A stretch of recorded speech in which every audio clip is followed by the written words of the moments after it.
أعوذ بالله من الشيطان الرجيم. بسم الله الرحمن الرحيم.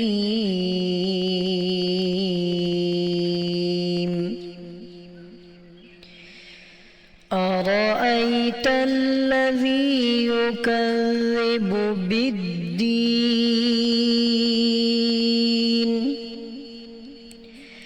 فذلك الذي يدع اليتيم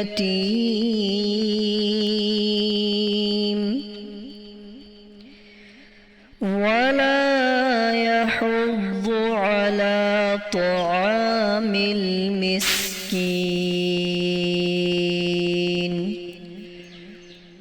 فويل للمصلين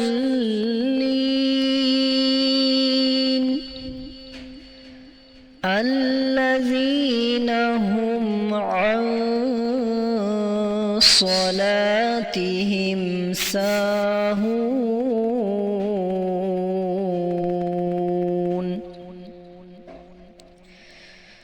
الذين هم يراءون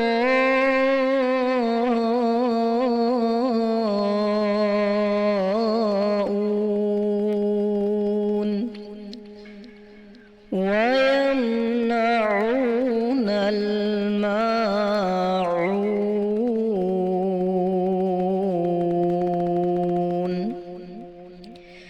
صدق الله.